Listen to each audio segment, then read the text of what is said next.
Yeni Wahid tutup pintu untuk Anies Caimin, ungkap wasiat Gus Dur. Keluarga Presiden keempat RI Abdurrahman Wahid atau Gus Dur memberikan dukungan politik dan sudah ditentukan jauh-jauh hari. Salah satu sikap yang menonjol dari keluarga tersebut adalah tidak mendukung siapapun yang berpasangan dengan Ketua Umum Partai Kebangkitan Bangsa Muhaimin Iskandar atau Caimin. Hal ini karena masih melekatnya luka kudeta yang dilakukan Caimin kepada Gus Dur lewat muktamar luar biasa di Ancol pada tahun 2008 lalu. Pada 2008, perselisihan antara kubu Gus Dur dan Caimin di PKB dimulai selepas Muktamar 2005. Saat itu Muhaimin terpilih menjadi Ketua Umum PKB melalui Muktamar, sedangkan Gus Dur ditetapkan menjadi Ketua Dewan Syuro PKB. Sejak Muktamar itu, muncul dua kubu di dalam PKB, yakni kubu Gus Dur dan kubu Caimin. Lantas pada Maret 2008 muncul kabar ada upaya untuk melengsarkan Gus Dur dari posisi kedua Dewan Syuro PKB.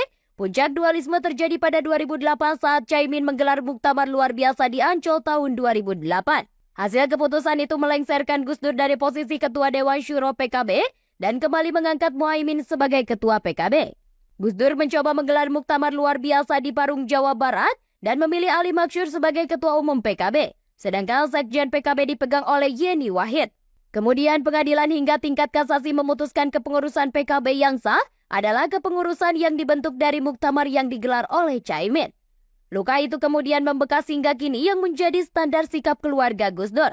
Selama itu adalah Caimin, maka tidak akan ada dukungan. Yeni Wahid menyebutkan jika Capres Partai Gerindra Prabowo Subianto meminang Caimin sebagai cawapres, keluarga Gus Dur siap angkat tangan tak memberi dukungan. Batas toleransi dukungan masih diberikan jika Caimin hanya menjadi pengusung Prabowo, bukan menjadi pasangan. Hal ini ditegaskan pula kepada baca pres Anies Baswedan dari Koalisi Perubahan dan Persatuan yang menjadi pasangan Caimin dalam perhelatan Pilpres 2024 mendatang. Dengan tegas Yeni menyebut sikapnya masih sama, yaitu tak akan memberi dukungan kepada Caimin dan pasangannya. Sebaliknya, dukungan keluarga Gus Dur akan mengalir pada orang selain Caimin.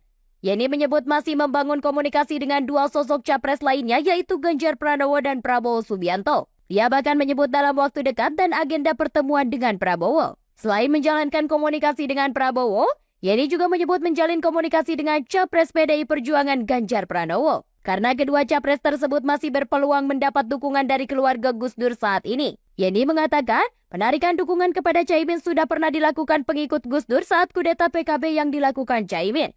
Dia mengatakan, simpatisan Gus Dur justru lebih memilih mendukung Gerindra saat Gus Dur tak lagi memegang kendali PKB yang direbut oleh keponakannya sendiri itu. Yang menarik, representasi suara NU dari PKB justru lebih kecil dibandingkan suara NU di Gerindra.